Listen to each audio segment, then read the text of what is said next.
Okay, okay. Well, at least I learned something today.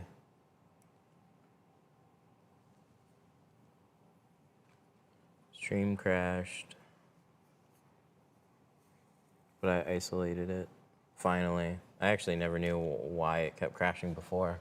I thought it was all my media sources. It's actually something way less fun and sad. I had to try a different software.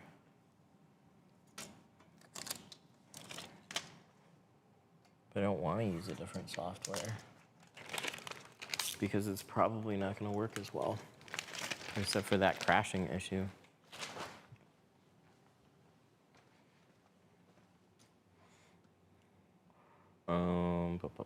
Cancel, still not crash, that's good.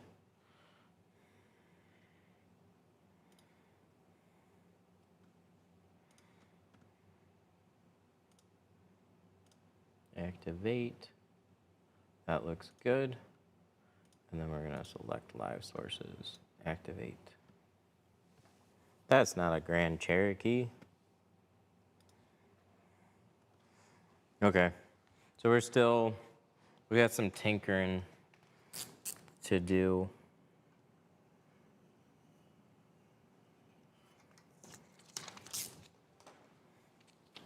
Well, unfortunately, my voice commands that are baked into my Mac causes OBS to crash every single time if they're just enabled.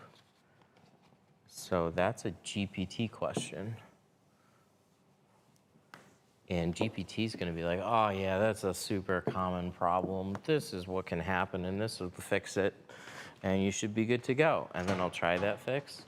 And then it'll be like, oh yeah, you know what? That makes sense. That makes sense. Well, what we can do is blah, blah, blah, blah, blah. And then that won't work. And then we'll get down some weird rabbit hole.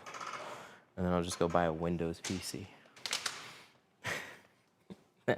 That's gonna be the fix for it.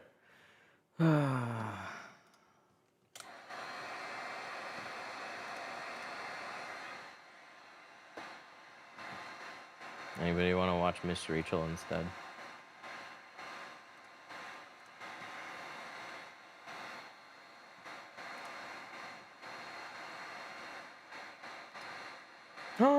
I like this setup with a POV and wide shot. That means a lot, actually. I got little tears, like, for real. I'm glad, because these are always a huge what ifs. And I want to say I've tried this type of thing so many times. And we generally just go back to like a POV, or we go back to a different camera entirely. I have a good feeling that this is going to stay.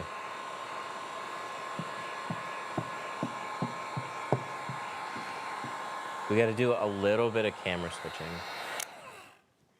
Let me adjust this. Oh, how do we... See? I want to work on this.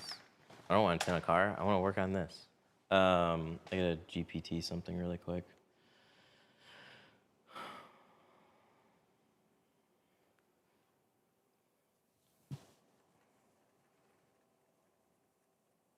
What's the keyboard shortcut to crop a window on OBS?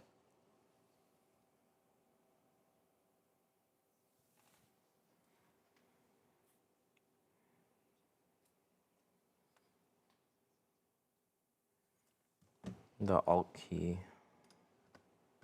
or the Option key? Okay, it's not that. No. The Alt key and the Option key are the same friggin' thing on this keyboard. Is that... Let me ask it, because I think that's a problem I've been running into. What do I press with this one? This is what I use GPT for the most. For dumb shit like this. And the option, it's a hybrid because your keyboard isn't a native one. I know that. So on that keyboard, to crop it, hold that key plus drag the source edge.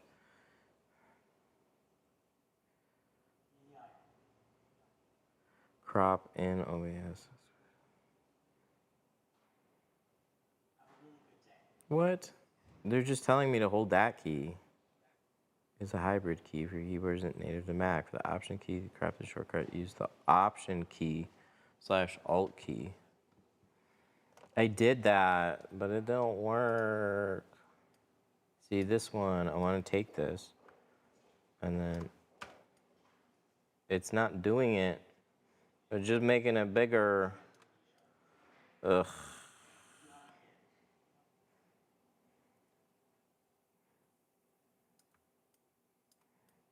See, oh well. I'll see. This is the type of stuff that I screw around with to no end. So we'll leave it. We'll leave it and we'll go do something else. Hold that key and drag the source's edge. Does it have to be the edge? Oh no, the edge could be anything. It didn't say corner. Okay. Let's shrink a window. Let's start with that. And then we'll just manually switch. Ugh.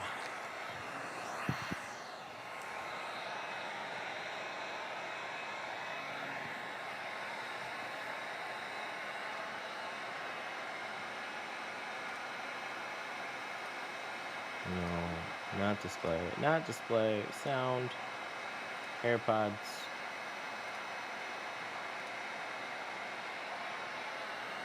Work in progress.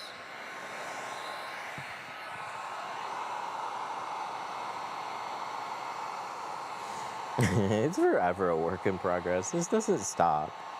It drives me nuts.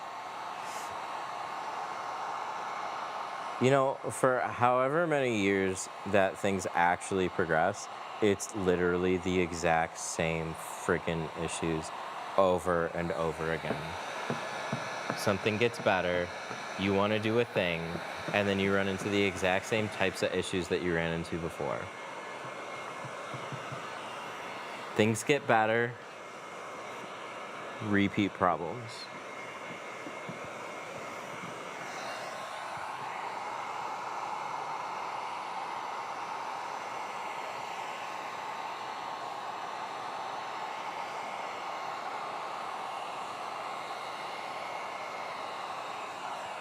Oh, you're just being spammy.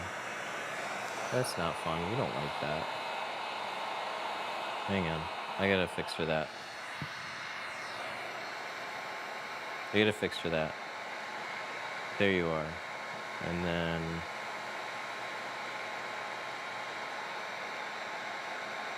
there we go. Now you're not a problem. Oh, I can see it. Oh, sweet. Hang on, I want to actually see what this looks like. Oh, that's nice. I like this. This is cool. I dig this. All right. Yep, I like it. It stays. Cherokee cameras. Finally makes sense.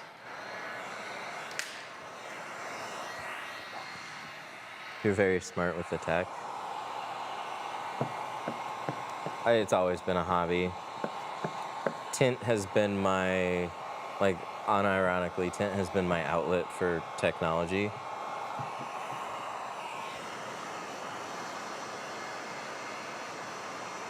It's like, I love messing around with this stuff, but I always like it to have an actual purpose. And so one of the most annoying problems that I've ever had is cameras.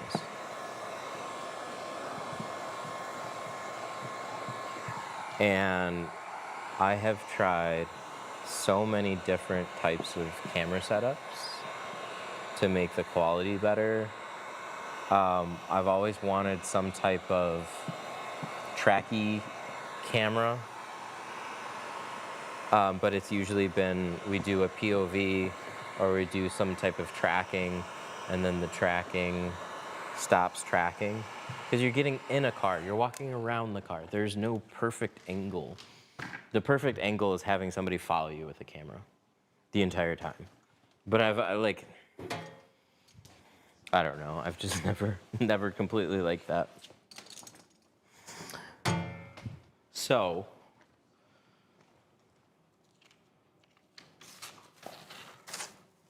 every once in a while, I'm just like, I gotta try something else. I stumble across something and I give it another go. And I tried something not too long ago. There's a really, really good camera called ObSpot. And they have one called the Tail. And it's a really good wireless tracking camera. But what I keep running into is they'll track you for a while until you jump into a car. Or until you walk behind a wall, or you walk a little bit too fast, and it loses you. And all the ones that I've tried have not had a way to just return to home. So I always try and just put them somewhere where it's not really gonna lose me.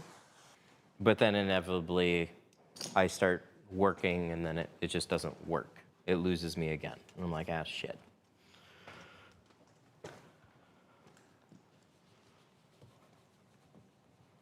So I'm still running into a few issues with this, but I think this is gonna be here to stay. We just need an easy way to switch between the ones that we set up.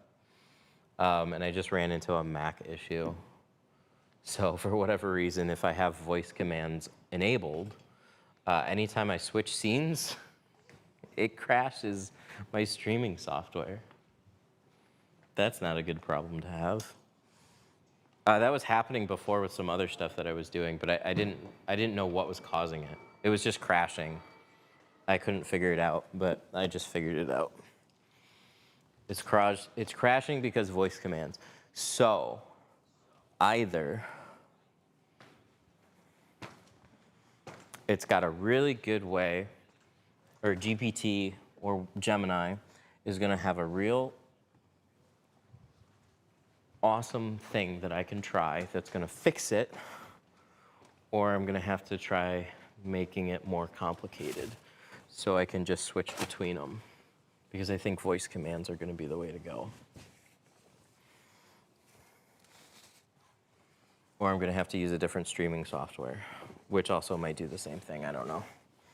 Or might miss out on some other features. But you don't know until you know. What else do we need? We'll grab that. And do we need a scrub pad? I guess so. We'll grab one for the inside.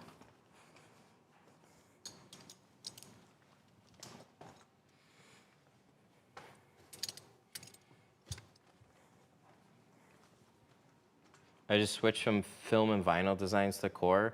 Sides fit so much better. Top edges are perfect. You, sir. I want to like print out that review. That's 100% my experiences. I have issues with back windows being cut too big. That one's unusual. I didn't have any issues with back windows being too big. So that I'm not sure. I guess it just depends on like what it is. We'll see on this one how it is. Generally, they've been like pretty spot on. But with film and vinyl, those ones, wait, just switch to, I have issues with back windows being cut too big. So on core, they're being too big, or on film and vinyl? I just want to be clear. I think you're talking about core too big. I like the look of both cameras. You guys are gonna make me cry.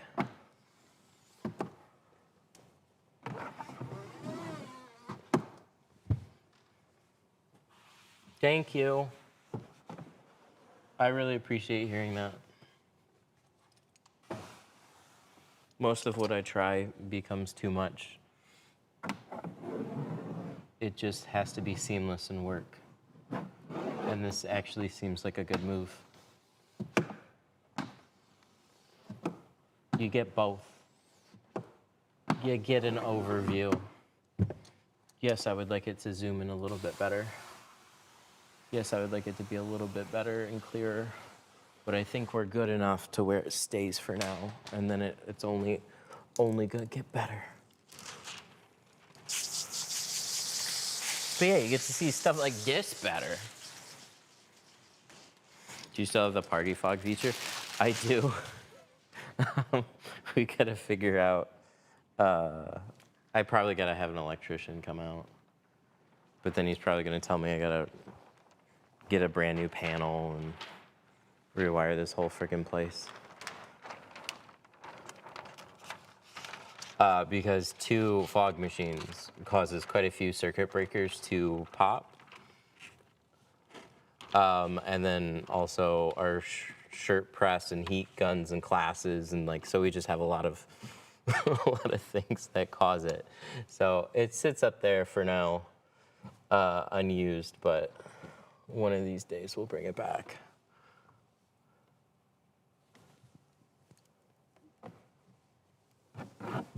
It's just kind of funny because we'll be doing stuff we normally do and then turn on a shirt press, and then all of a sudden it'll blow a circuit, and then we'll switch it to another circuit and it'll be fine. And we'll use that one, right? And then all of a sudden that one will pop for whatever reason, and it's like, ah. We just use a lot of electricity here.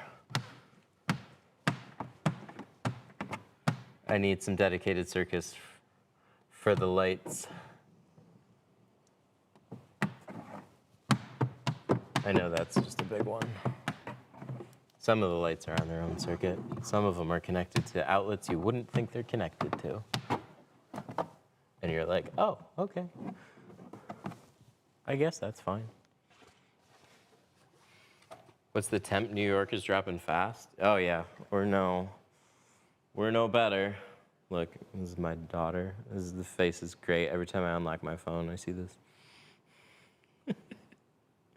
It's 23 outside.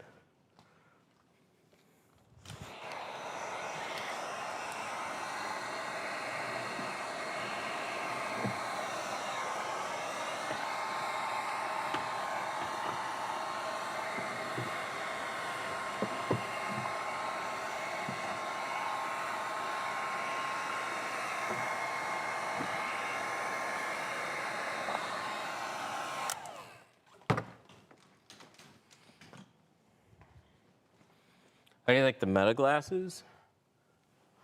I think they're super cool. I wish they worked for what I want to do, but they're not quite there yet. It might take another version or 2. They're working on some software stuff. So the streaming app that I use on this phone might work with the Meta glasses soon. And if that's the case, then I can switch this camera, if it's good enough, to the Meta glasses. And then just have a much easier time with a wireless camera. If you just want to use them for video recording, I think they're the best option. They're just more handy than any other type of small camera. You can just put them on your face and not even think about it. Video recording limits are its only it's like the biggest drawback. Yeah, the quality is actually really good. Taking a GoPro and strapping it to your head, dealing with battery life on those things. So like, Meta's got 2 really big problems just because of the form factor. Battery life kind of sucks. And recording limits because they like overheat and again use a lot of battery life. So they just allowed for 5 minutes of recording time, which I think is really good. but they got a lot of money that they're putting behind it, and a lot of other people are making their own too. So I think it's going to be not too much longer before they're like the main just general contractor pair of glasses. They're good for so many reasons. It's just the battery life's going to get better, quality's going to get better, recording times are going to get better, and then hopefully we'll see some more functionality with like streaming and stuff. That'd be super cool. What are some tips for contamination? Gel on the edges or taping side seals. Those are two of the most straightforward things. Other than that, it's just working on your process.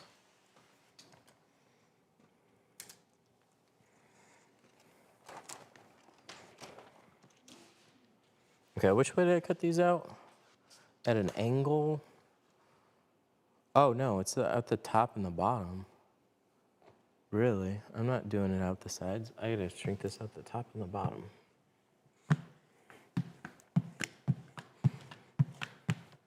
Any gel recommendations?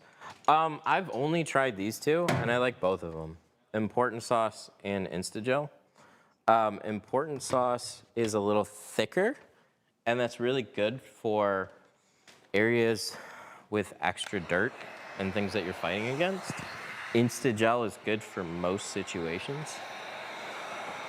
The cost difference is wild, though, because a gallon of Instagel is basically the same cost as a small bottle of the Important Sauce. So like a fine wine, I'd probably keep Important Sauce on reserve for a special occasion. And then the majority of the time, we're breaking out the regular bottle. So I'm gonna use Instagel most of the time. I didn't use it on any of the doors on this one. If a vehicle is fairly clean, I don't see a reason I need to use it on the doors since I tape. But you could probably use it in place of taping. Yeah, that'll be good. Oh no, we need this. Important Sauce can get a little messy. It's really not bad. I would just make sure you definitely have it all wiped up. It does dry with like a white powdery bit we found out. So just make sure it's all wiped up. Instagel dries clear, and it's a little thinner, so it's a lot like just cleaning up soapy water. But with how we use it, like we use both of them pretty sparingly. So we're not coating the entire window in gel. We're hitting some edges with it.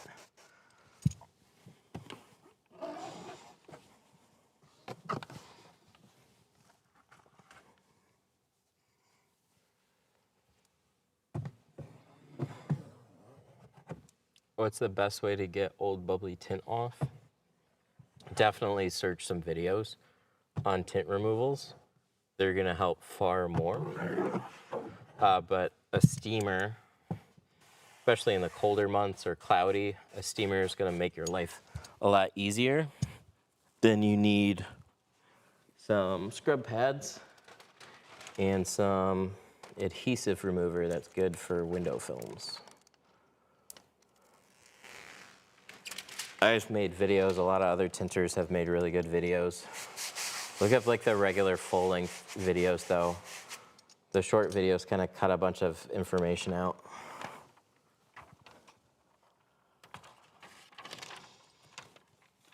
No matter what, there's no like secret to removing tint in 10 minutes that's gonna make it easy peasy and game changing. There's just like tactics that you can throw and hope that the film doesn't bite the window too hard or just flake apart.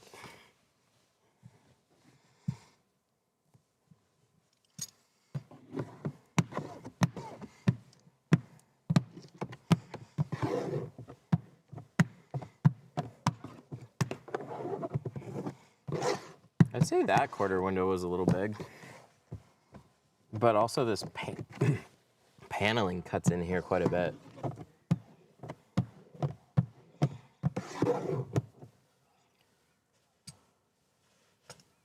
Have you tried using Stack? I'm very satisfied with graphene. Blocks a lot of heat. They have a graphene film.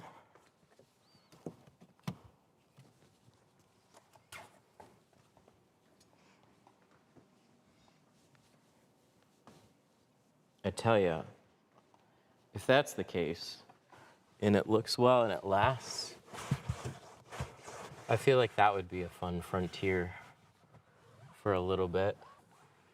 Like the detailing world went crazy for a minute there with the mention of graphene versus ceramic.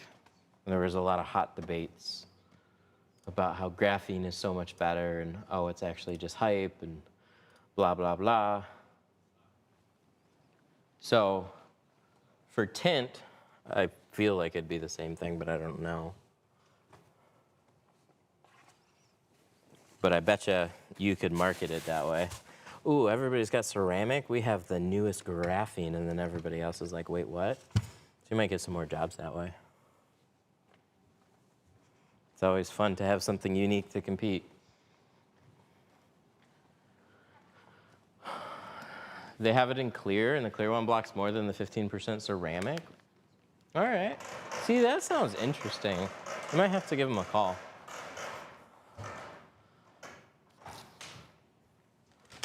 I don't usually do that with films because a lot of them are so similar, like on specs and performance and materials and stuff like that. So it's like there's like tinter difference one to the next, but there's generally not, with the films that we're using, generally not a substantial bump. But give me a different buzzword along with good performance that actually like backs it up. Yeah, sure. I'm game. I just want to use the best films.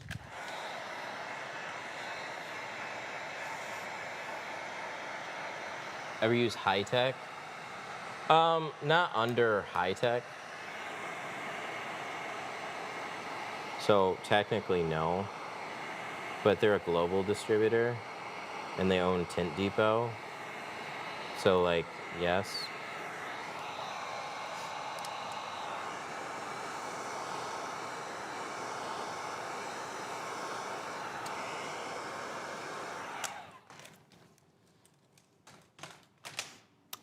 I'd give them a try. The only thing I feel is the graphene is a bit thinner and harder to shrink. Well, that's fine, because if it's better, you're charging more, so you just make it well worth your while to do. More benefits for the customers, a little more hassle. You know, might be a good way to just stand out for a time before you know it, everybody else then has graphene, and it's the next wave. Love the snap shrink, learned from you. I've been using it ever since. Glad to hear it. Would you believe I learned it from somebody that had only been tinting for a year? But he learned it from somebody that had been tinting for a lot longer. I was tinting for like 7 or 8 years before I ever knew about it. Something like that. Maybe not quite that long. Maybe like 5 years. I think 7 or 8 was reverse rolling.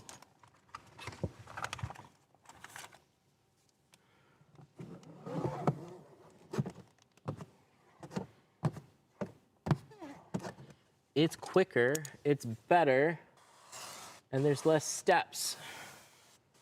It's great. Okay, where to put my pattern? What do you think of Ultrafit being a PPF company and coming out with their own window film? Oh, it's just the natural order of things. Every PPF company comes out with a window film. Every vinyl company comes out with a window film. Every window film company comes out with a PPF or a vinyl.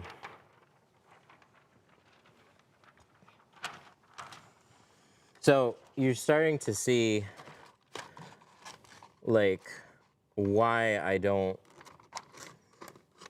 like I pay attention, but like, hey, what about this brand with this film? And it's like, I mean, they're not a manufacturer.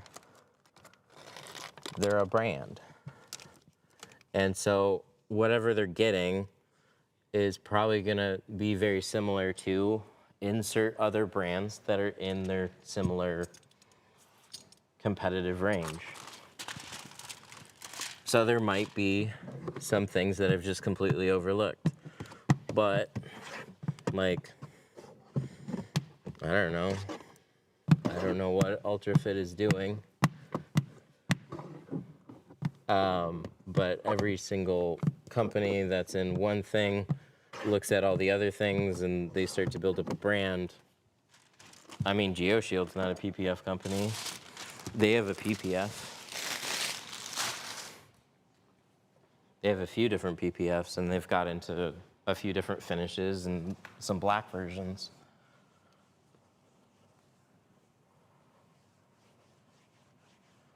But a lot of brands are ecosystems.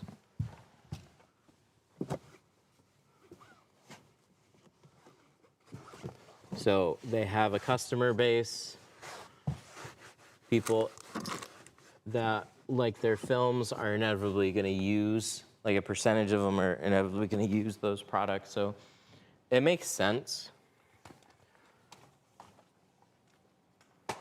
It definitely makes sense. But I always like when something really original comes along.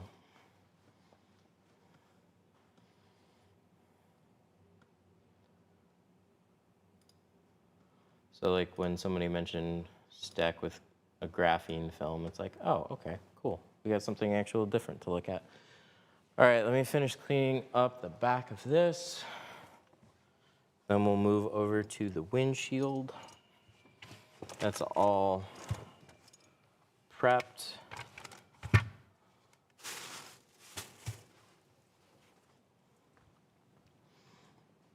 Is the plotter software GeoShield sells good? They sell a film and vinyl subscription. I don't like film and vinyl. There are guys that like it. There are guys that use it. They'll be watching this too. I never really liked it. Patterns were always a big issue.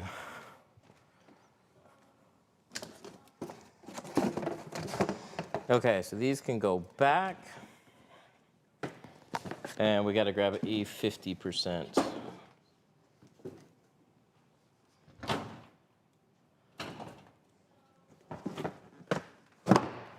that's 5. That's 5. I think it's a little less expensive.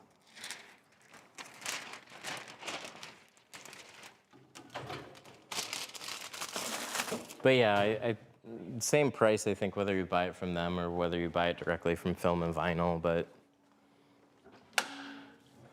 I like Core.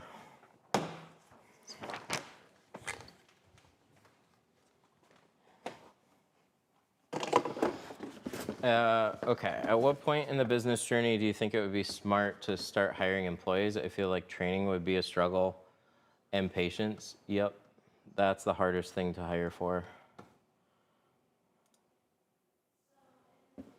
I got it for $840 for the year with Black Friday deal. Oh. I wonder if they knew that Film and Vinyl was on sale. I hope so.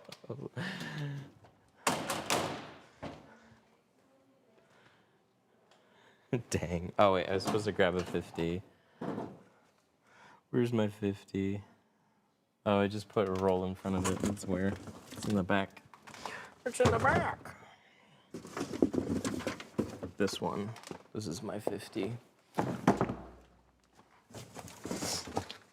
The fact that they gave 30% off for their entire store is absolutely wild. I'm surprised myself. Yep. Like if it was there. Damn. Nice one on that. Is Core more accurate than Film and Vinyl? Yeah, that's been my experience with it. Oh, let me grab one of these.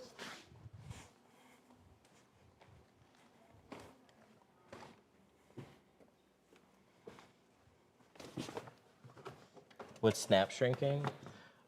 We did it on the doors already. It's just a different way of shrinking the doors.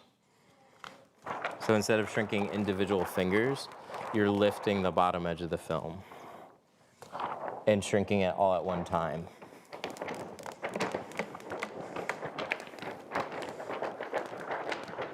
Less steps. I feel like it's a better shrink, but can be a little bit more difficult to understand what's going on.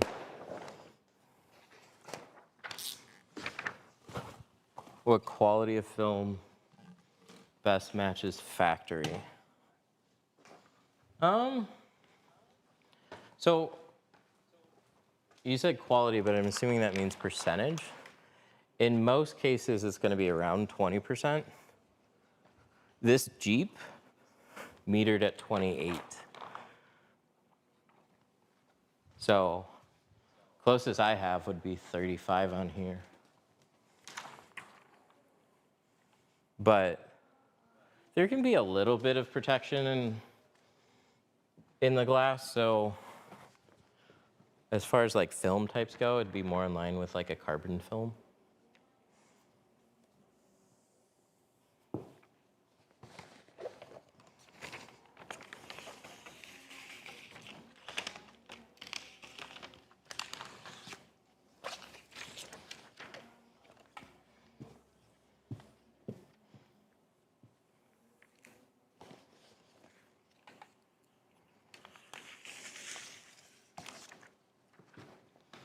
I actually meant the heat rejection about the best before, and is a different tone and color.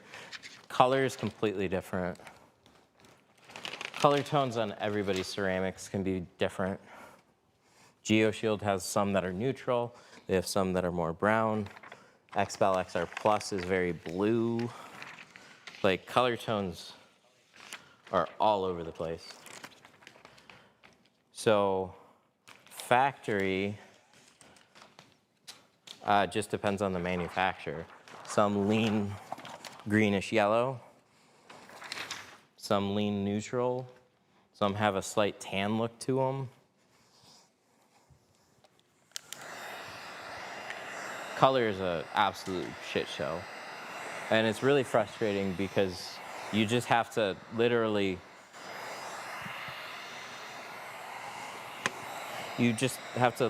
buy a bunch of different films, put them up on the window, and just go with whatever matches the best.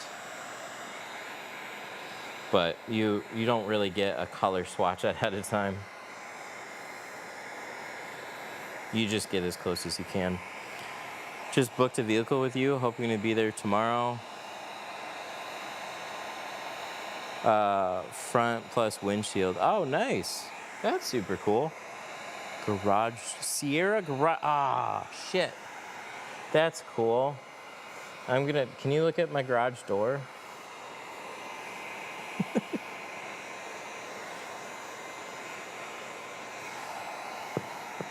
The bottom is rusted some, so one of the weather strips has come off a while ago. But optional fun things are a door opener. And you'll see the track, and probably something with the spring.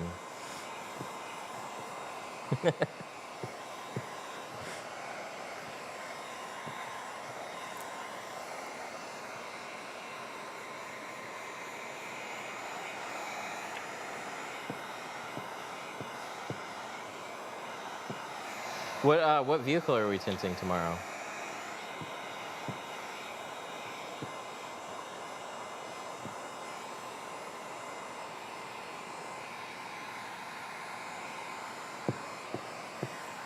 How do you know if you overheated the tint? So overheating has to do with tension.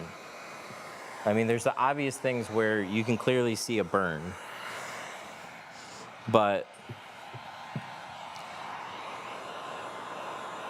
you're looking for a pattern.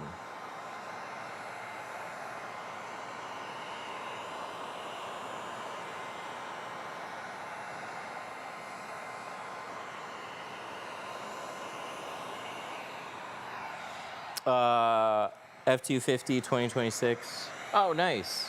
That's a fun one to do the fronts and a windshield. Still waiting on it's going to be approved.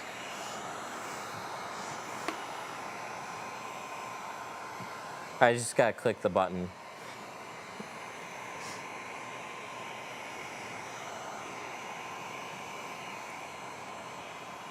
So we have a lot of shrinking videos. It's going to be a little harder to see exactly what's going on with this one, with it being a 50%. But you have all these loose, big fingers, and you shrink it until you start seeing these little sideways waves. That's your indication that you've shrunk it enough. If you keep heating those lines that are shooting sideways, you're going to overheat it, because there's going to be too much tension. It's not going to lay down smoothly.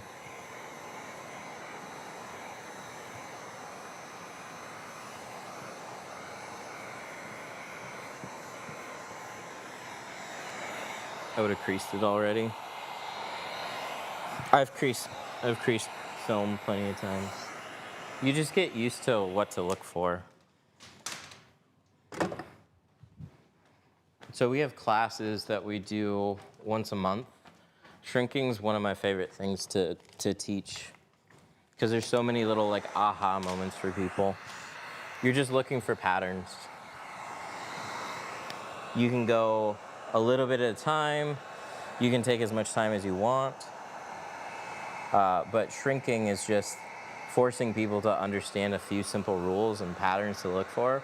And once it starts clicking, they start shrinking really difficult windows.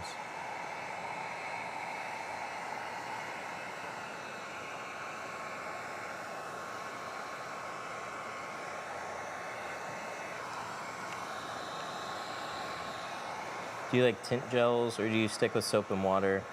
I use both now. So gel is just, it's not a replacement for your slip solution. It's an assistant.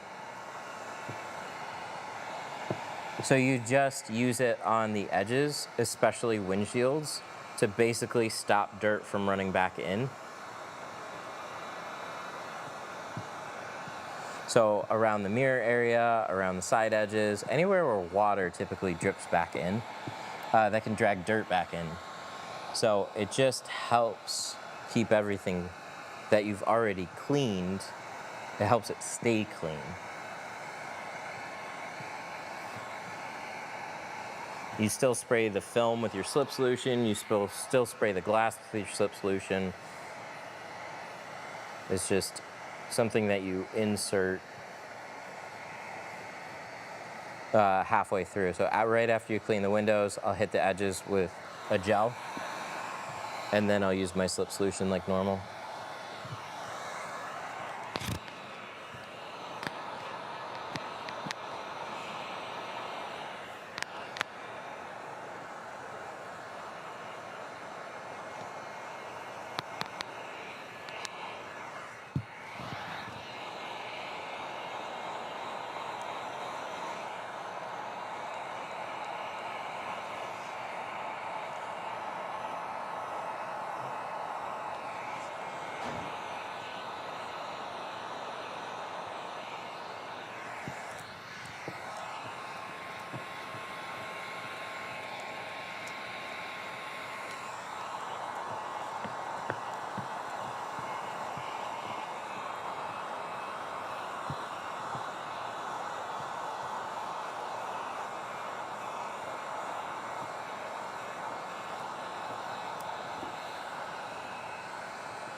Who started the gel trend?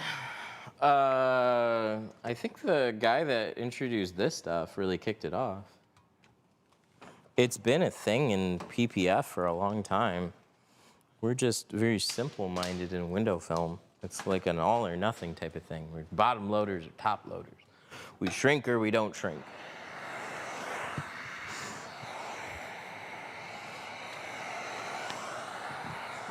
We plotter cut or we hand cut. So somebody mentions gel, and it's like, well, why? That sounds messy. But the beauty in it is just using it on the edges when needed.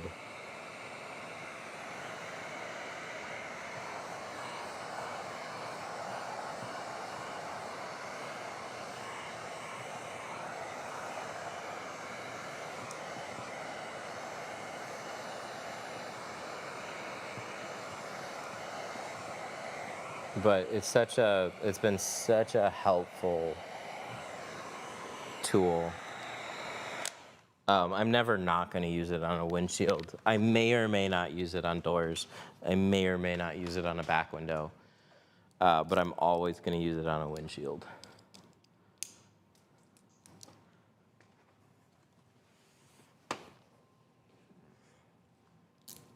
Okay, so now we're going to trim this out. Low battery. Ugh, been dragging butt.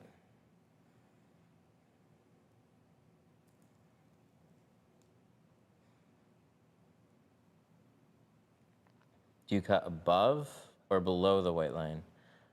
I cut right on the white line.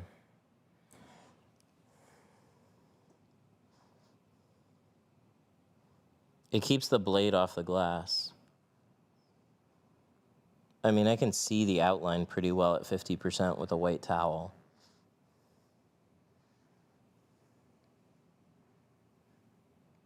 I'm trying to keep scratches out of a windshield.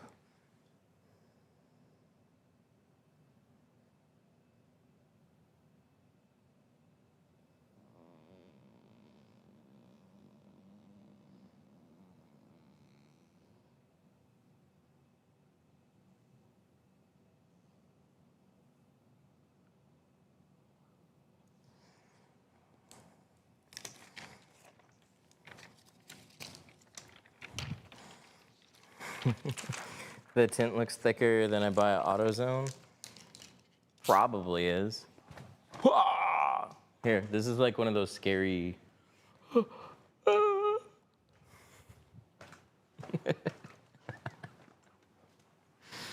one of those. Oh, what do they call them? Supernatural, or ghost hunters or something like that.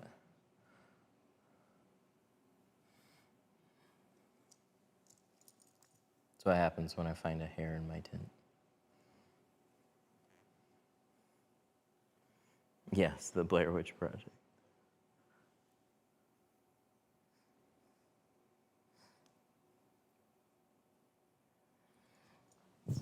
AutoZone, I'm just trying to start. It's fine to screw around with. There's nothing wrong with it. It's when you get into back windows and windshields, though. Like they just have short rolls, right? Or do they have something to cover a back window now?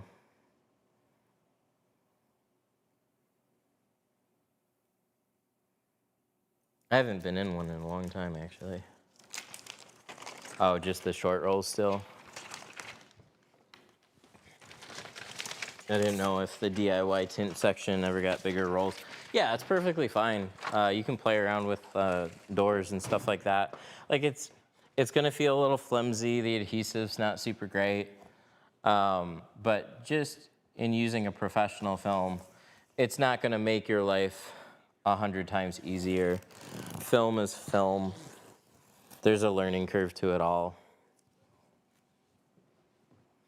When you get done, give us a tour of your shop. So this is the front of the car. There's actually not that much to see. It's cool though. It's just you're seeing most of it. So like, this is the shop and then we have a front area.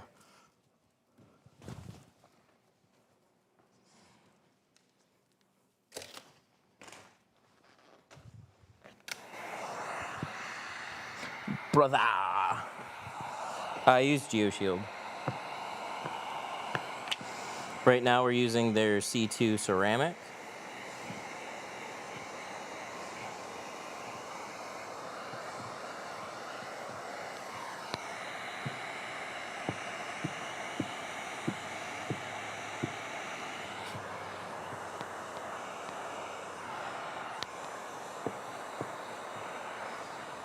not too bad on time. I would have had this done a little bit quicker. I got distracted by cameras. Dang. Camera crashed my stream.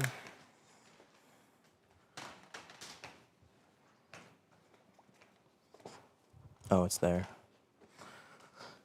I need my heat gun holder.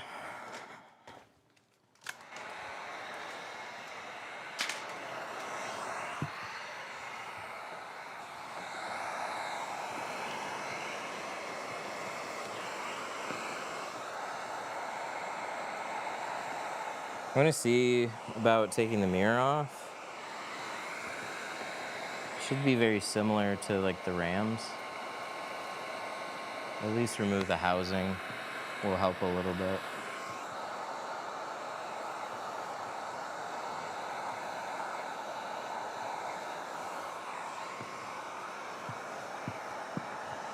But this front area is just not going to be fun to work with.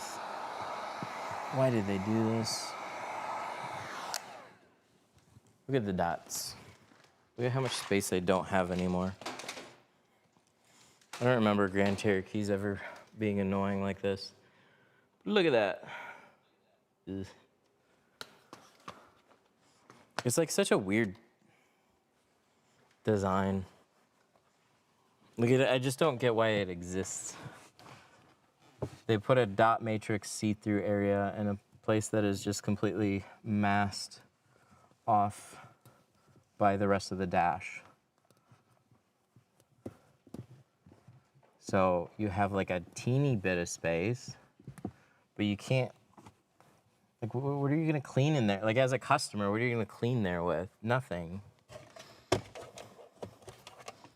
It's just a goofy design decision. Something that Audi does. And then the head of Jeep drives an Audi probably, and he's like, we should do that. And everybody looked at him and was like, all right. Here's 5 reasons why. It doesn't make sense, but you drive an Audi. So I don't have a lot of space around here either. This has to be removed.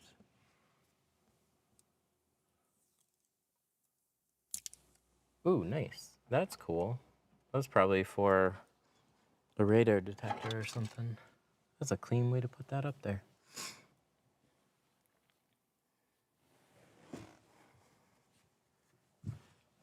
We're window tinters. We think everything's against us. If my tint is old and peeling and I have 2-door coupe, how hard will it be or expensive to replace with new tint? Whatever the shop is going to charge you. But removal adds a lot to it. Tint is old and peeling. I have a 2-door coupe. Because like 2-door coupe doesn't really tell me that much. Some places charge on vehicle type, and some places take that into account, but it's more about the specific coupe. Because you could have a Mustang, and that's pretty normal, or your coupe could be a Corvette. But if it's the Stingray C7, then it's like, oh, well, that one's not too bad. But it could be any number of them. So like coupe's a big category.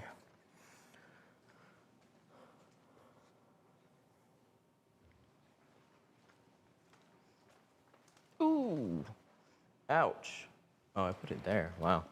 I gotta be more careful. I put a blade in my back pocket and scratched brand new seats. Yikes. It sounded like a good idea at the time. Like, why don't most people do this?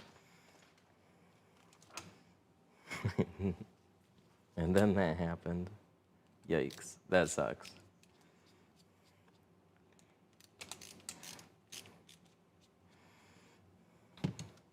Can I turn on?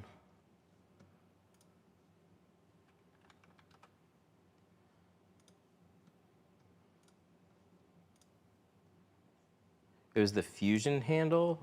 Oh, this? You put this in your back. Oh, shit, man. No. No. Hang on, I got a sound effect for you. There you go.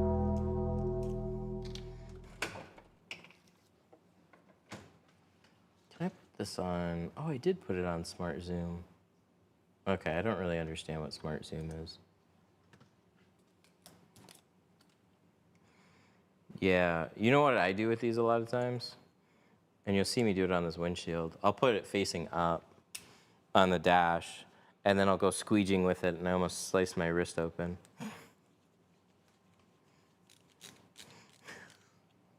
Oh! That was my exact reaction when I saw the scratches on a 2026 car with 300 miles on it. Well, here's a perfect time for me to sell you some seat covers. Let me tell you, these seat covers are awesome. They'll be scratch proof. They're waterproof. I mean, you could punch a hole through them with a knife, don't get me wrong. They go on easy, and I'm gonna put one on both sides, and I'm gonna do one on the center. Look at that. Seat covered, doesn't move. It just sticks in place, fits on big trucks, fits on little cars. Doesn't matter. But one thing I extra like about these is that they're even better in the center console areas. So you have these screens, Teslas, Jeeps, doesn't matter. They kind of just stay up on the dash area. Yeah, it's not just like falling off. You can take your towel, throw it back over it. And look at how much coverage I have now. We sell them. They're in our store. We call them the Easy Grip seat covers.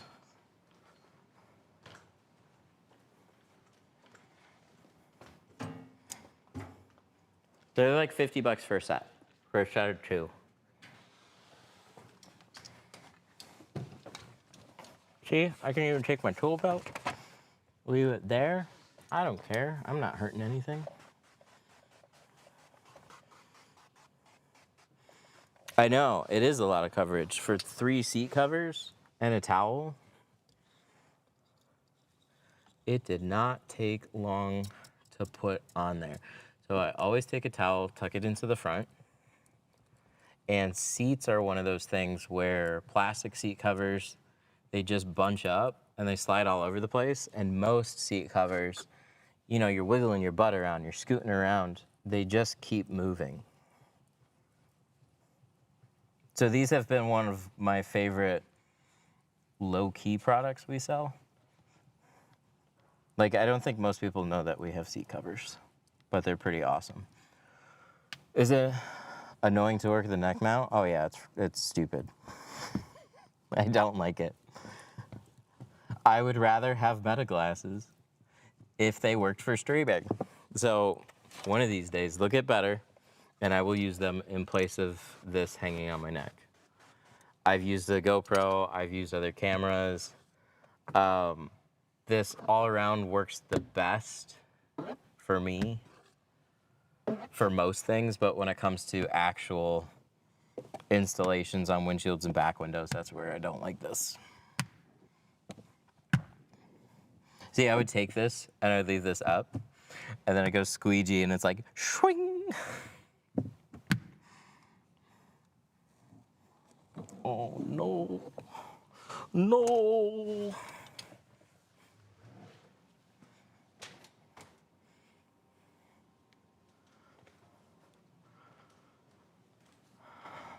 I do wraps. Meta glasses are the move. Yeah. They're super good. I like them a lot. I'm just waiting for them to get a little better. They sell phone vests. I'll look into it again. I looked into like a chest pouch, and I was gonna put a mount there. Like, I've looked into a lot of different options.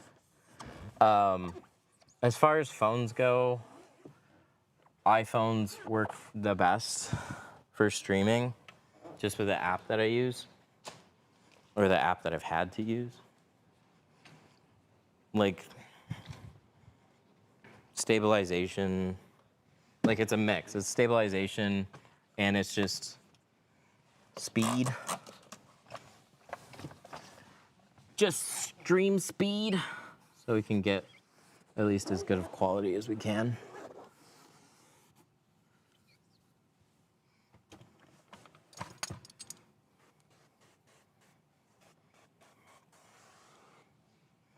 Like there's one guy, Mr. Clean, he uses a Osmo and he uses an HDMI transmitter. I used to do that with a GoPro.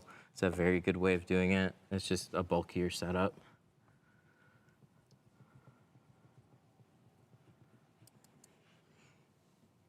I even tried, you know, the foldy phones, because it's like a smaller footprint, but the cameras aren't as good. Unlike the new Flip 7. Camera's not as good, no stabilization.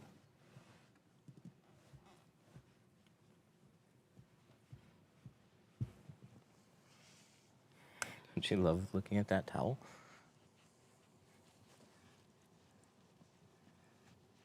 At least we got a little bit better view with the other one.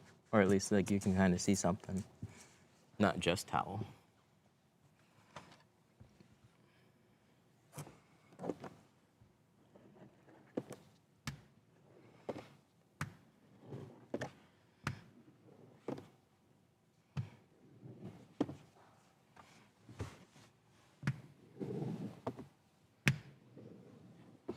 I'm debating on whether or not I'm going to take this towel and lift it back as soon as I finish cleaning this off. And we got to grab our gel too. Let's do that. Let's grab that.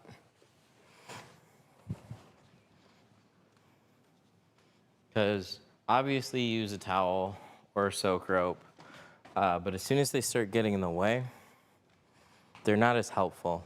They're just good at keeping water from getting where you don't want it to. So clean it off and then pull the towel back. It's a small gamble, but it's usually okay.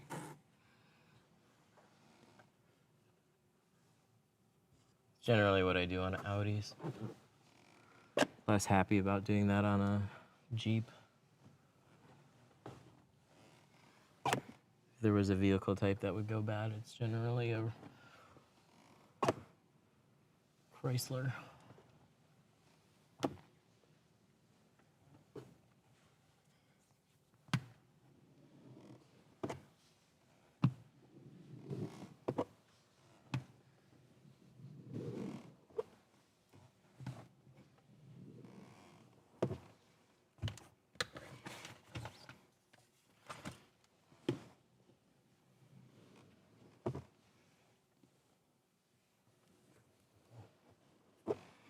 Okay. So we're gonna spray some gel around these edges.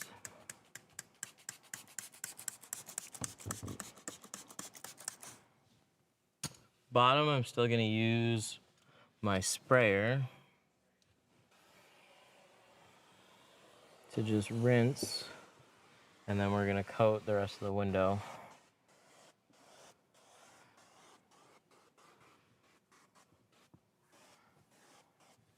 All right.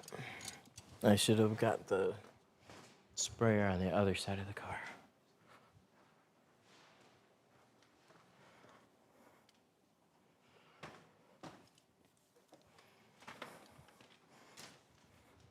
Well, I have no idea what you just said.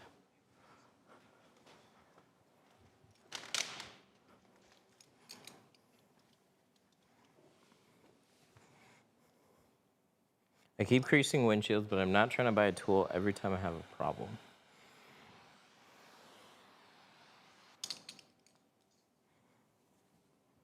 Well, there'll be a few important ones that you should have for windshields. So I don't know what you have.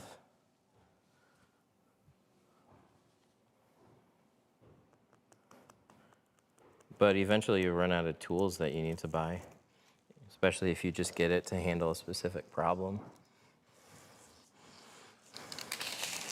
You have the regular ones for reaching, plus the squeegees. Yeah, I don't know what that means. They're all squeegees. Some of them have handles. But I'll show you as I go through this, the ones that I use on a windshield.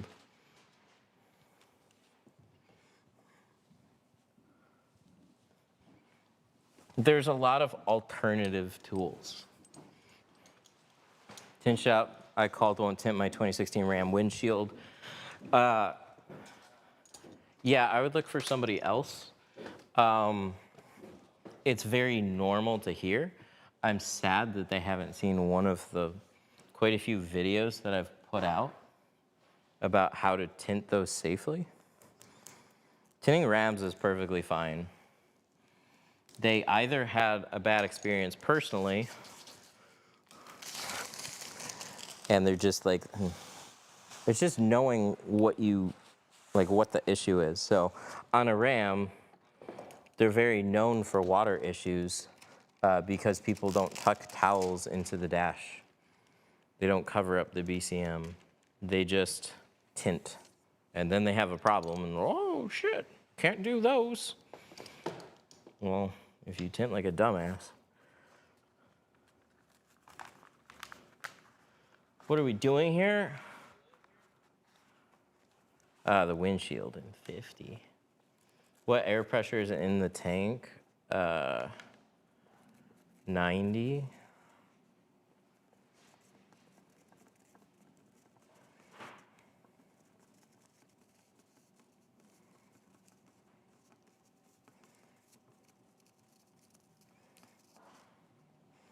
The spray I used around the edges is the gel.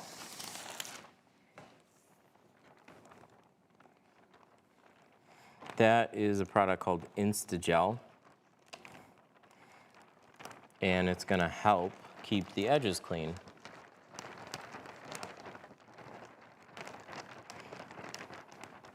Is this what tinting looks like? Never seen it done? I hope so. I hope this is what it looks like. Because that's what I'm trying to do. But we'll see.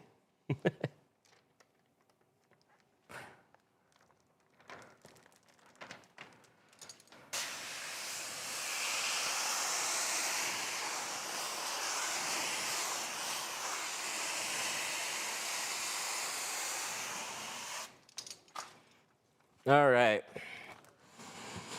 So we didn't do anything with the towel.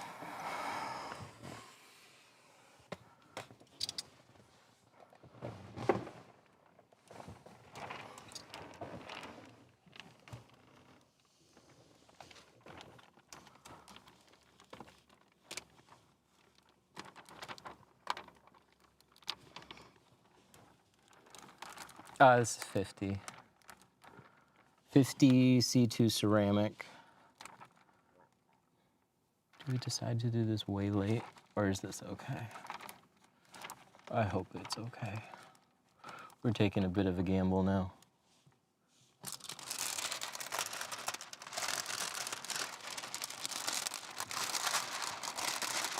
I'm mildly regretting not pulling the towel out.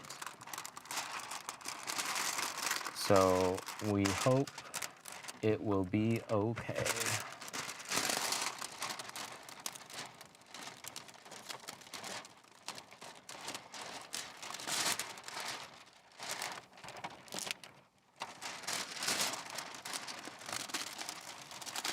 We kind of got to keep it a little out of the lower dashboard area.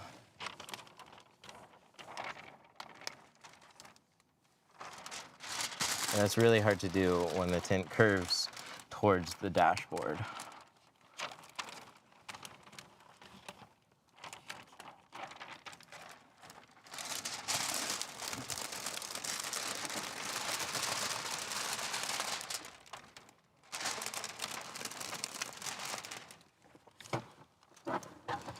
Come here, little towel. Little sprayer. A little bit up here.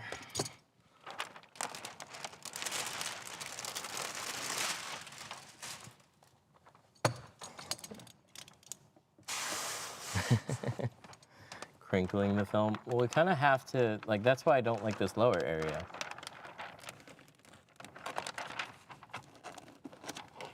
But it's not where it crinkles so much as how it crinkles, if it does.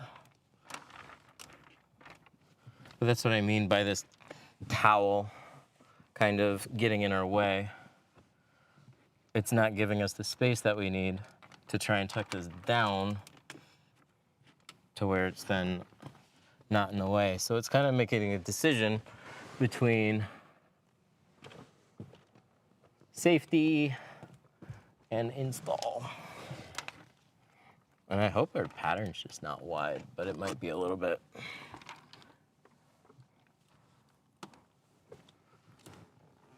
What's down here?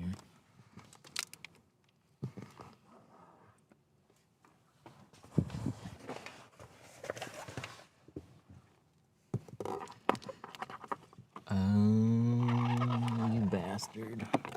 They included a nice foam strip too. That's fun.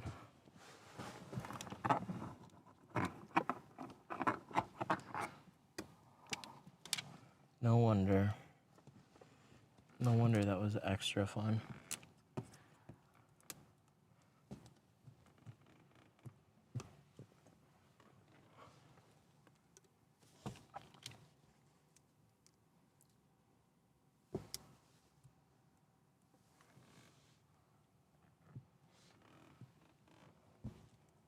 Da, da, da, da, da. New camera setup, dope. Thank you.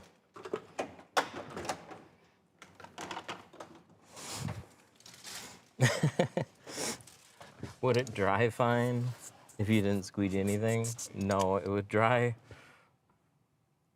the same way that it looks.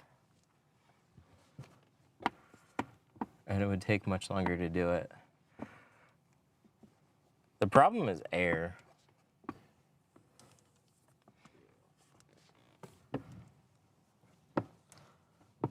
Air doesn't go away. Dirt doesn't go away.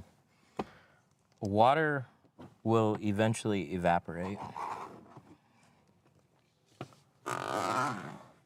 I'm genuinely not sure how it does evaporate sometimes, but it does. So, the adhesive is obviously an adhesive. It's very sticky.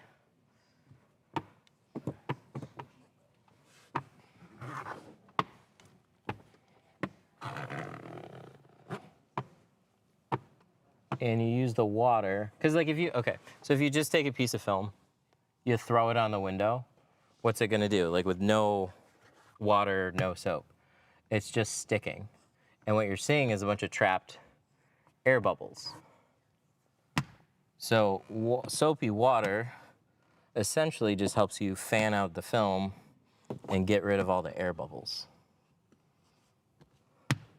But if you have dirt trapped in there too as well, the water evaporates and then you're left with air stuck, like the dirt basically propping the tint off the window. That's where those little speckles come from, little dirt specks.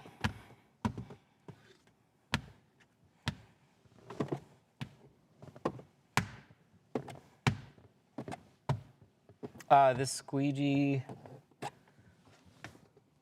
just make sure my edge is good. Cool. This one is the Slim Sweep.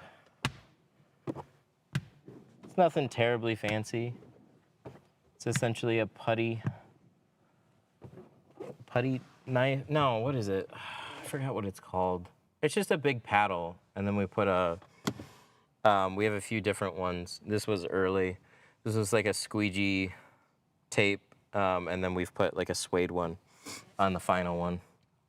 And it just helps fan out the film, so then it's easy to get all the water out without trapping big old air pockets behind. And then you can reach down really far. So this is where it gets the name Slim Sweep, is so you can sweep the film all the way down in a tight ass area like that and it doesn't get snagged. Trowel? No, not a trowel. Trowel's for like gardening.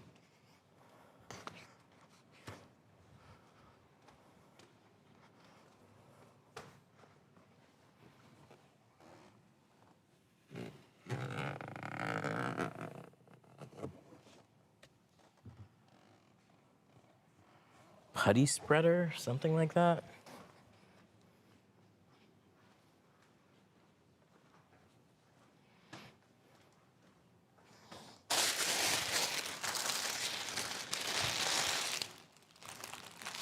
All right, I'm gonna squeegee it out one more time, but first I'm gonna scrub off the outside.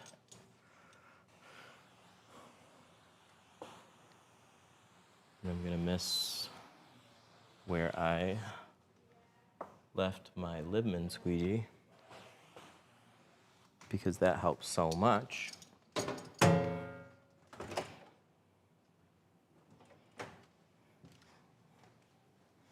You guys got a bird's eye view. Where'd I put it?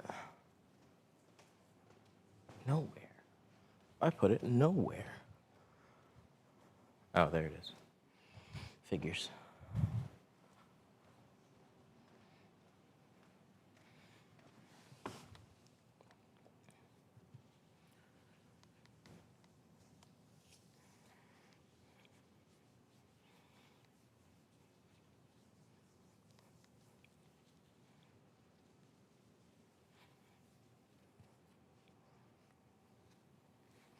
Do you get that bubble up by the mirror out efficiently? A little bit of heat.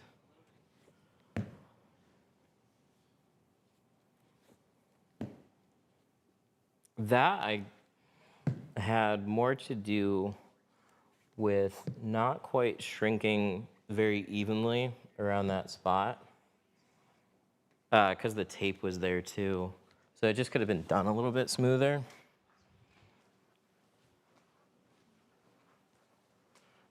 And also, it might have been cut and basically bunching up here. So I'm going to look at that first. Make sure that the tint's free around there. And we'll take a little bit of heat, a squeegee, and then be very quick to wipe up the water around it too. Because a little water is going to feed here. It's going to cause that to expand.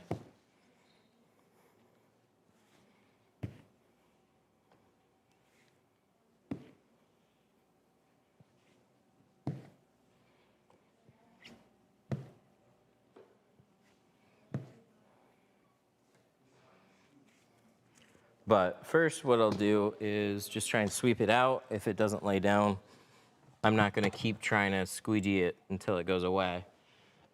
Because then, inevitably, you're going to get a little bit of dirt.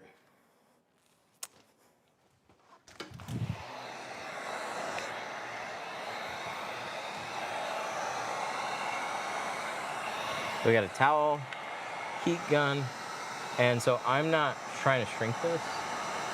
I'm just trying to be there with some heat. So as soon as I press this out,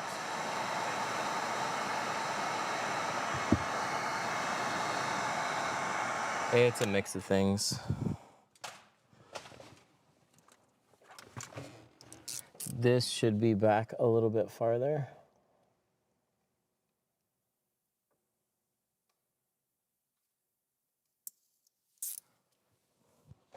What's up?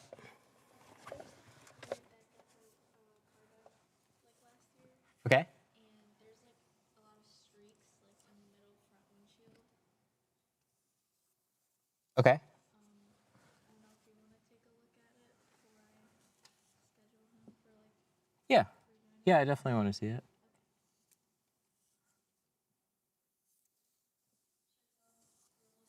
Yeah, just give me a couple minutes.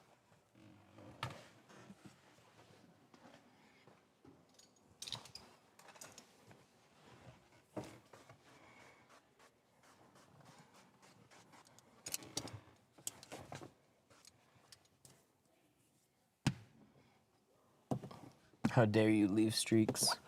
Oh, I know. So I got to see what it is.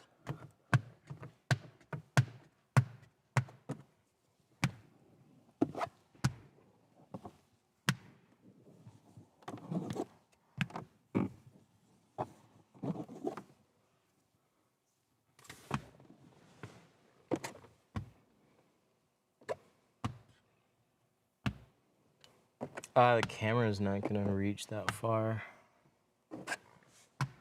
Either is the microphone. But I'll take a look and I'll let you know.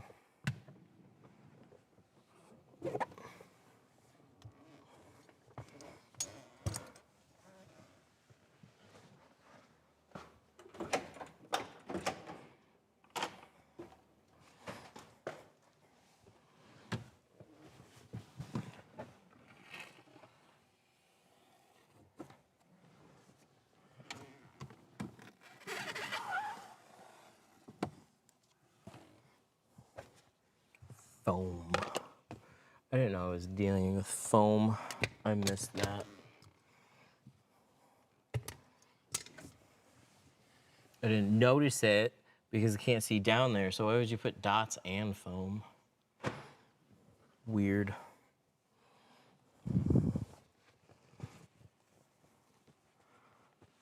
What about that small finger? Oh, that'll get touched up. We're not quite done.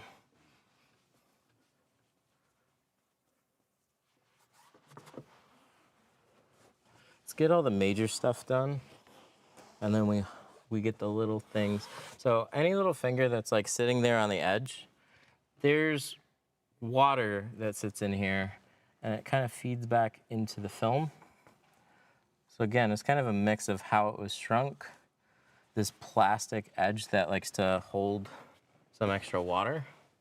So we're just gonna dry it out and press it down. But for most fingers on the edges, you just want to avoid pushing them over and over again. Like you can push on it once or twice if everything's pretty clean.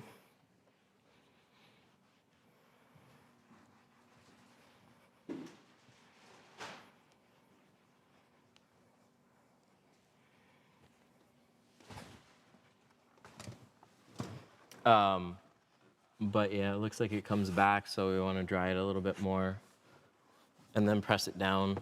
Usually all in all with like a towel, make sure you get the water and just keep some heat on it and keep the adhesive nice and warm.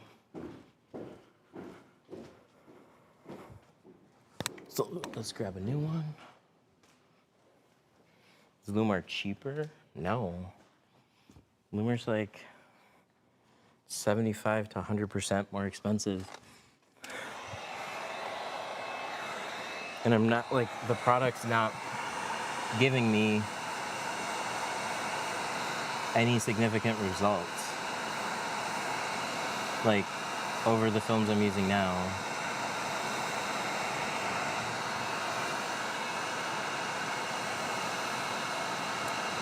See, people love brands though, that's why that works. It's like brands influence how you feel about product. So on the one hand, I love brands, but there's a point where brands become overrated, and it's more about either status or you just don't know. So then you just want to go with whatever, you know, more expensive means that it's the best. In a world of window film, more expensive definitely means you're getting great products. And it'll be equal, not always better. Yep, it's marketing.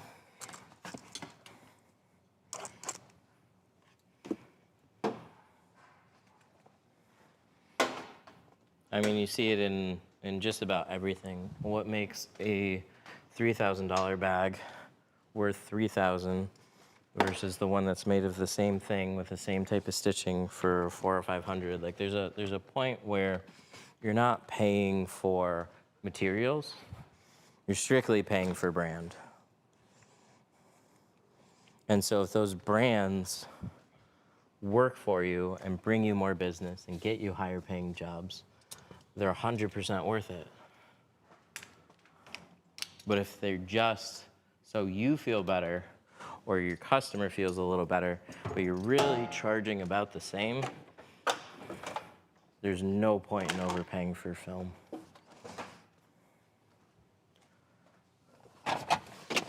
All right, I still gotta put that cover up there, take my seat covers down. Gotta do a little extra cleanup on this. But windshield, I'd say looks pretty dang good.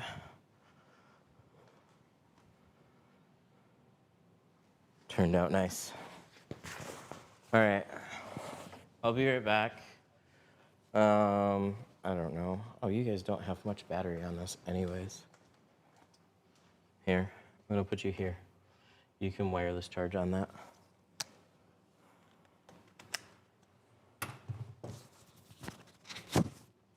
Just gotta think about stuff.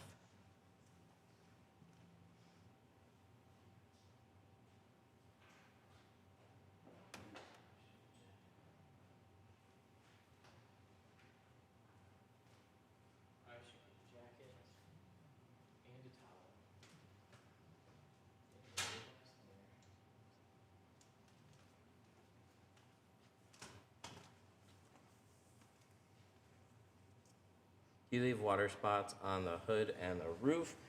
I don't leave extra water spots, but those that you see, like those water streaks and stuff like that, that can be just cleaned off through a car wash. Like they're not, I don't want to make it sound more complicated than it is. We're not washing the car.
It's a film issue.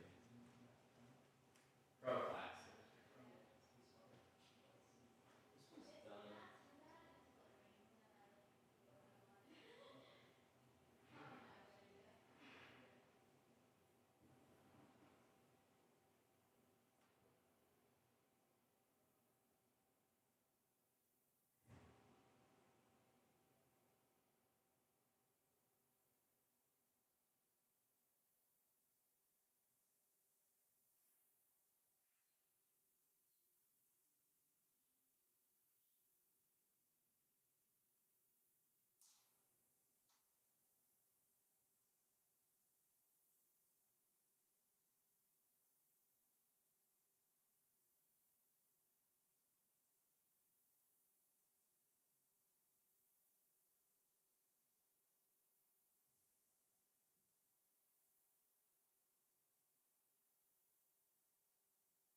Okay.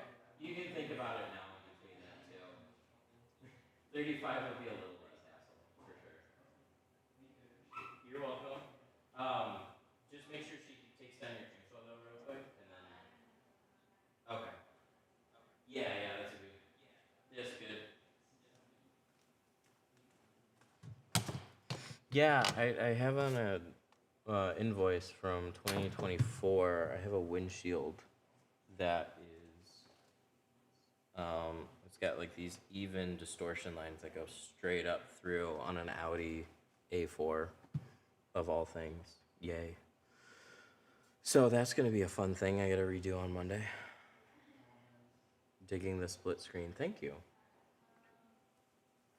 I got to see what time it is. Oh!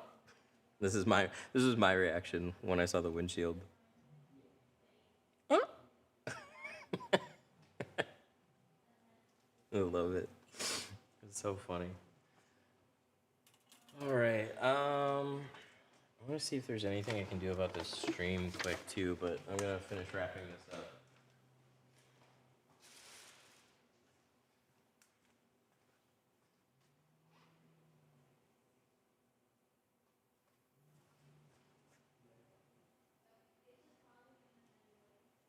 It actually did a really good job of picking me back up. So what's the issue? It would have been a roll problem, so it's like actually a warranty issue, but it's like Pro Classic, so it's not really worth much. I installed Pro Classic 20 and 50. The invoice was from June, so at that point I thought we had switched over to C2 Carbon, but I guess we were still using Pro Classic for a little bit. But the invoice says Pro Classic 50 and Pro Classic 20, so nothing's wrong with all the sides and the rear. He said he saw it pretty early on. He just never had the time to bring it back. But you can see some very even spaced distortion lines that run straight through the entire windshield. Every like 6 to 8 inches or so, you can see them. More so at like an angle, but it's 100% a film issue, which sucks because it's like of all the windshields, it's got the fun cutout. It's got the thing that I was just bitching about on this one. It's got tight panels on the side. It would have probably been streamed. So I'm not looking forward to that. You're echoing. Oh, am I?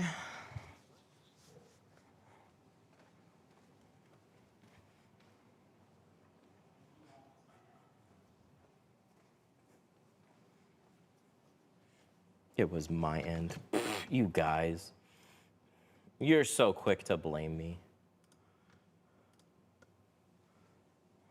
I wonder how much I don't have much battery left on this thing. Well, good, because we're near the end anyways. But yeah, within, like I think he felt like he was gonna have to do a lot of explaining at first. I saw it as soon as I got in the car.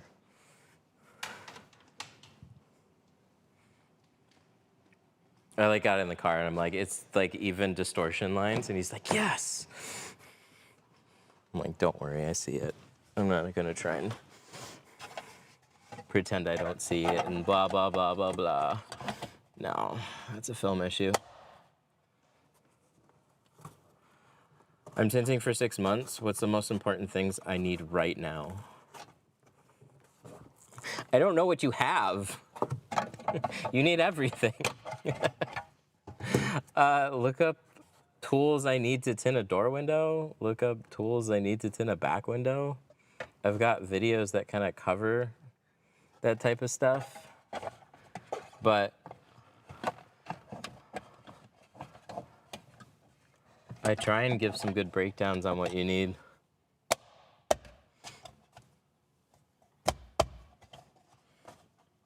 I wanted to let you know I started watching you when my kid was born 4 years ago. Man, time goes.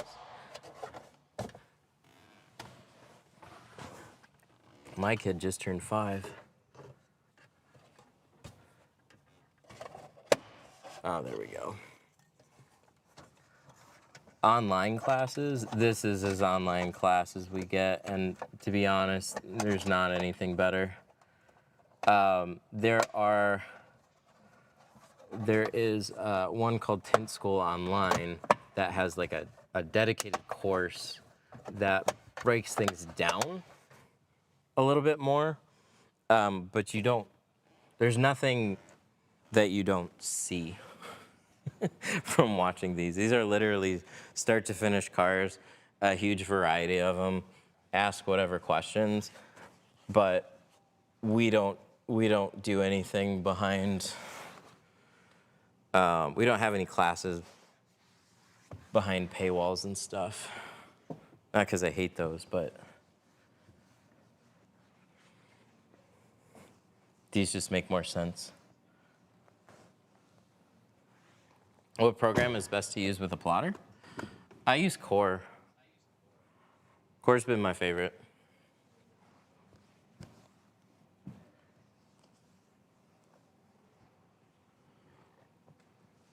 Excuse me.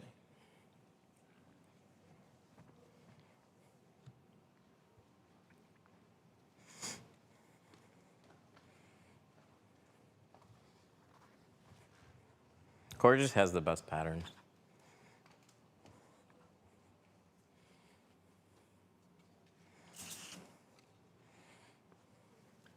Hey, it worked out. Nice. Since I've been watching you, I tint more now than I detail. It's way less physically demanding. It is, right? Because you're not like, I don't have to squat down there and bend my back over to try and clean those little crumbs.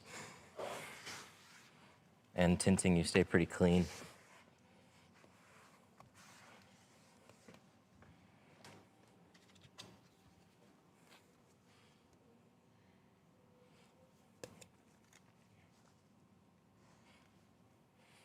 So I learned something today. I learned that the patterns on those quarters for the L fit the non-L, but the back window is different. I'd expect quite a few more would be different.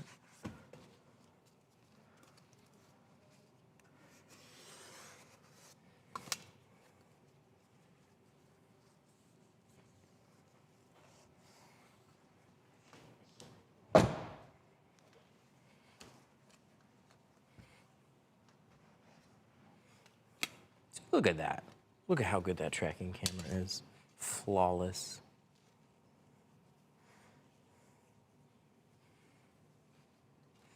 But I got one there. See, I got one up there. I got one back there. So I just have to work on hands-free switching, which is usually voice commands.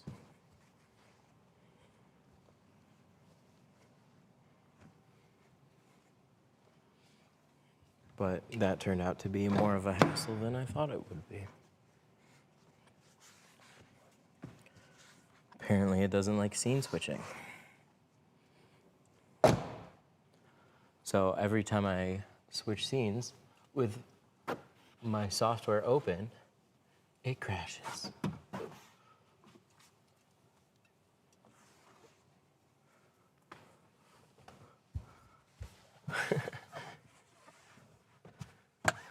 I'm on vacation. I haven't touched the car in 5 days. I'm going through withdrawal.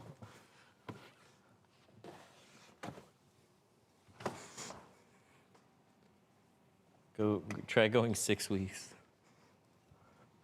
I actually like not tinting for an extended period of time, though.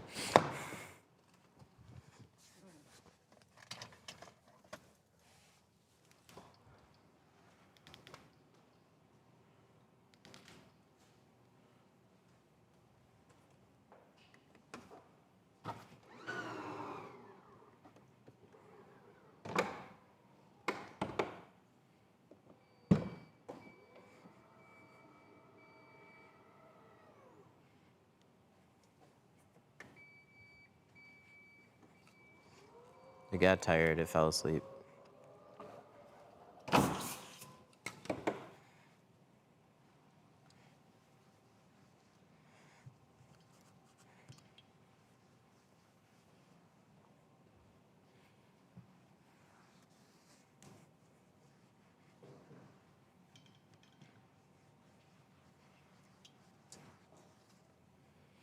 Chameleon.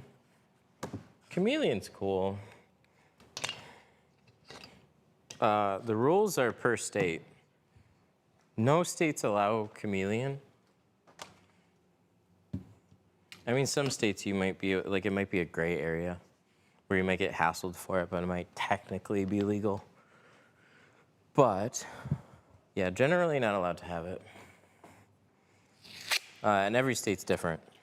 So just percentages are illegal in some states and legal in others. So, okay, you see this? This is a prime example. See how just this tape is just not sticking there. There are just surfaces that don't like stuff being stuck to them. So you need to wipe them off. And even then, something still might not stick to them.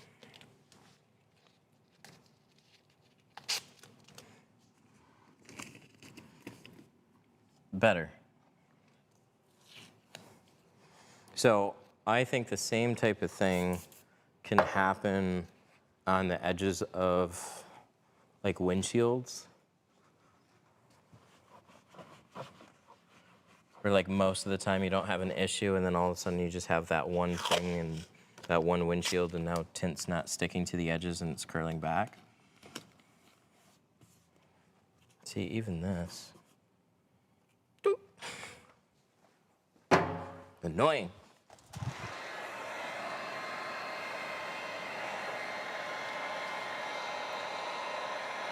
About to call Polarizado. Well, that's a fun way to say it. And offer free work. Some places might hire you.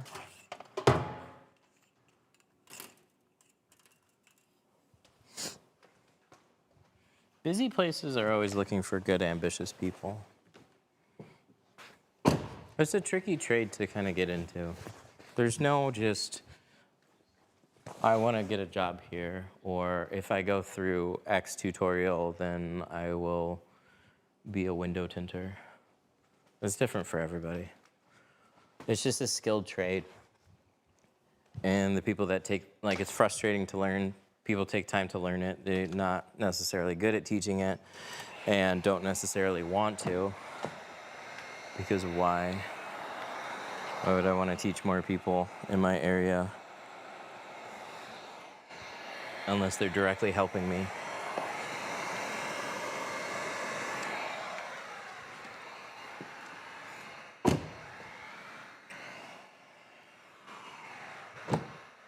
Is that water? Oh no, that's a little air. It's a little air. Got it. Looks good. Looks like I missed another live stream. Ah!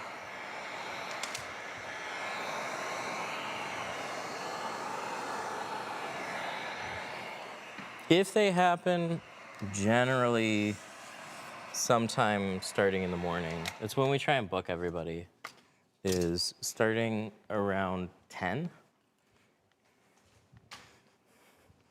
Oh, you're that, sorry. I'd offer free work just because I haven't touched a car in 5 days. You really like it.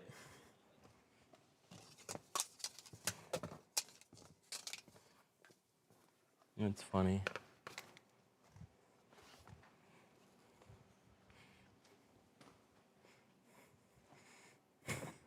I need to tint something. I love this. That's cool. Dual screen. I haven't heard very many people talk about it, but so far people seem to like it, or they're just being really nice.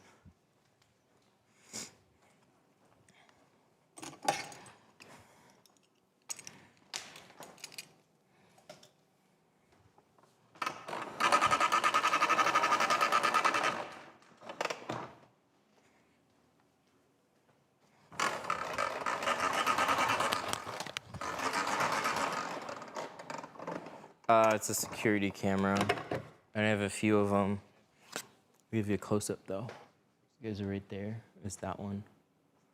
Look at that guy. Expertly mounted on a plank.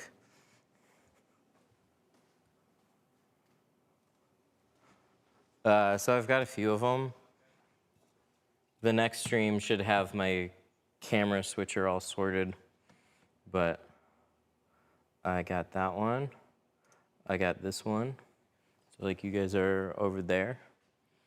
And then this one, we use Lorex. This is Unify. And there's probably other systems that this would work fine to. So this one.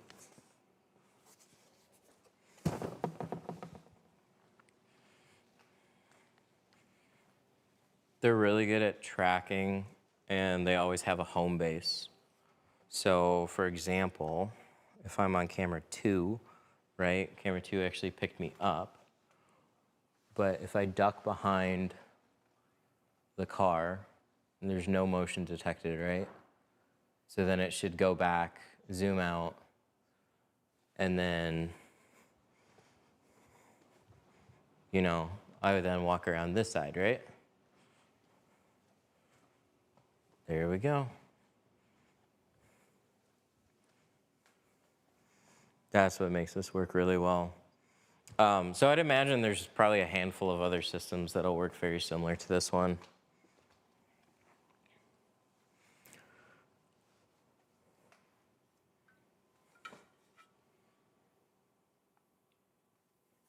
DM for sponsorship. Like me sponsor you? Or you sponsor me? What do you do?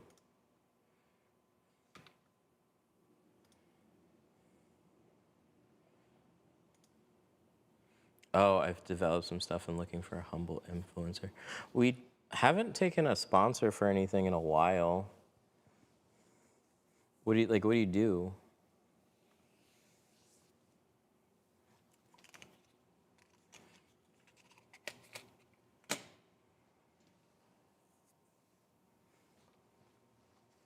What time is it?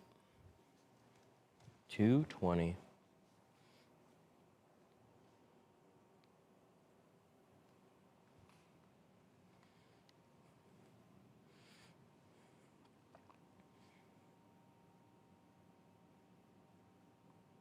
Been following you for 6 years.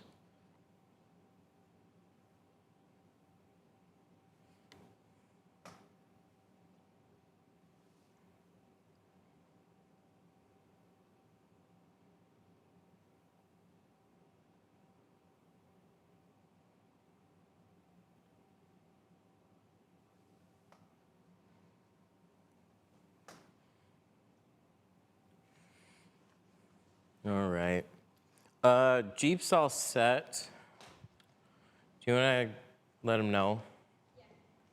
Yeah. Okay. I can get him typed up. Oh, this one's off place. Look at that. Look at that one. This one should be down here. And this. See, I got to do this switcher thing, though. I have some cutting-edge software. It'll be released in 3 months. Been working on it for 3 years. Backend is being developed now. But what does it do? Like, what category are we in? Is it like streaming stuff? Is it security stuff? Is it tint stuff?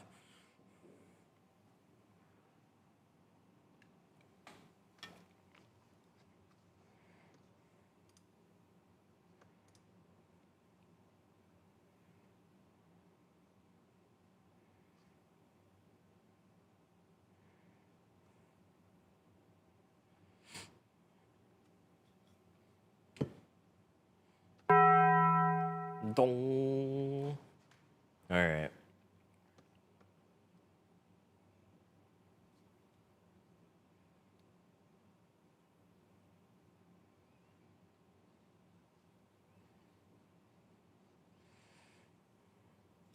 As for the automotive industry, I can't go into much detail. We can jump on a call. I'll send you a DM. You just send me some information about it then. And then if I like it, we can talk more about it. But I definitely need more specifics than that. I just don't have a lot of time, I'm sorry. But yeah, you can send me some info about it. Alrighty guys, I gotta hop off here. Thank you all for hanging out and watching. This one looks good. I've learned a lot from you. Awesome. I appreciate that. All right, you guys have a good one. We got front doors and a windshield coming in tomorrow, so I guess we'll be live with that.